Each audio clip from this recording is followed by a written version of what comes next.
Lionel মেসির আরো একটি জাদুকরী অ্যাসিস্ট, তাতেই অ্যালেক্সিস ম্যাকঅ্যালিস্টার করলেন দারুণ এক গোল। ফলস্বরূপ কোয়ার্টার ফাইনালে সুইজারল্যান্ডের বিপক্ষে ম্যাচের শুরুতে এগিয়ে যায় আর্জেন্টিনা। সেখান থেকে গোল শোধে মরিয়া হতে দেখা যায় সুইসদের। তবে আর্জেন্টাইন রক্ষণে প্রতিহত হতে থাকে সেসব আক্রমণ। সব মিলিয়ে ম্যাচের ফলাফল কি হলো সে কথাই জানবো রিপোর্টে।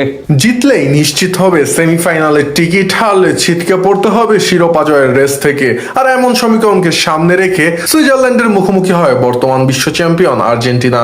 যুক্তরাষ্ট্রের কানসাস সিটিতে যেখানে ম্যাচের শুরু থেকেই বল পায়ে মুনশিয়ানা দেখাতে থাকেন লিওনেল স্কালোনির শিষ্যরা। ফলস্বরূপ ম্যাচের তৃতীয় মিনিটেই গোলরক্ষক এমিলিয়ানো মার্টিনেজের বাড়ানো লং বল থেকে বল পেয়ে আক্রমণে ওঠে হুলিয়ান আলভারেজ। তবে গোলরক্ষক গ্রেগর কোবেলের দারুণ দক্ষতায় এ সময় রক্ষা পায় সুইজারল্যান্ড। 6 মিনিট পর মাঠের ডান প্রান্ত থেকে ডি বক্সের ভেতর দারুণ এক কাটব্যাক করেন মেসি। সেখান থেকে গোল না হলেও কর্নার জেতে আর্জেন্টিনা। আর ফিরতি কর্নারে লিওনেল মেসির দারুণ শটে মাথা ছুঁয়ে ম্যাচের 10 মিনিটে আলবিসেলেস্তাদের 1-0 গোলে এগিয়ে নেন অ্যালেক্সিস ম্যাকঅ্যালিস্টার।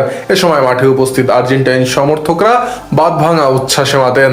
এরপর ম্যাচের 14তম মিনিটে ডেনিস জাকারিয়া ডি বক্সের ভেতর এমবোলোর উদ্দেশ্যে দারুণ এক লো পাস বাড়ান। সেখান থেকে ডিজিবডিল সৌর উদ্দেশ্যে বল বাড়ান এমবোলো। তবে সৌ লক্ষ্যভ্রষ্ট শটে এ সময় সুইসদের স্বপ্নভঙ্গ করেন। ম্যাচের 28তম মিনিটে জাকারিয়ার বাড়ানো বল থেকে আবারও গোল করার অভিপ্রায় দেখান সৌ। তবে ডি বক্সের ভিতরে সিদ্ধান্ত গ্রহণে কালক্ষেপণ করায় এ যাত্রায় বলটি ক্লিয়ার করেন Argentine defender Lisandro Martinez. 4 minute পর 1v1 পজিশনে এমবোলোকে দারুণ এক ট্যাকেলে বল ক্লিয়ার করেন এমি মার্টিনেজ। ফলে সুইস ফুটবলাররা এ সময় সমস্যারে পেনাল্টির জন্য আবেদন জানান। তবে তাদের সেই আবেদনে সাড়া দিতে অস্বীকৃতি জানান রেফারি। আর 40 মিনিটে এমবোলোকে ফাউল করে বসান লিসান্দ্রো মার্টিনেজ। ফলে ফ্রি কিক পায় সুইজারল্যান্ড। তবে এই যাত্রায় গোল করতে ব্যর্থ হয় মুরাত ইয়াকিনের শিষ্যরা। 4 মিনিট পর লিয়েন্দ্রো প্যারেদেসকে ফাউল করে হলুদ কার্ড দেখেন সুইস স্ট্রাইকার ব্রিল এমবেডো। এরপর আর কোনো গোল না হলে 1-0 এগিয়ে থেকে বিরতিতে যায় আলবিসেলেস্তারা।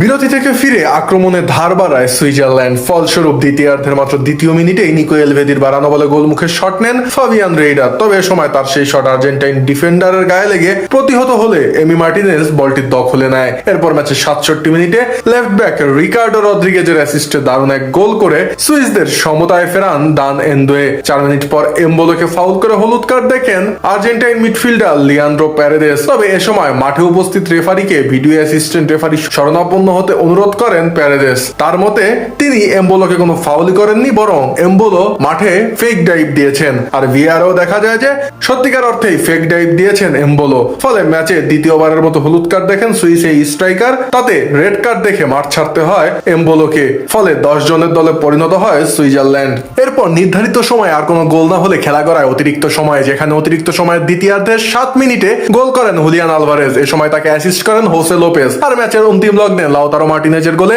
3-1 জয় নিয়ে সেমিফাইনাল নিশ্চিত করে আর্জেন্টিনা।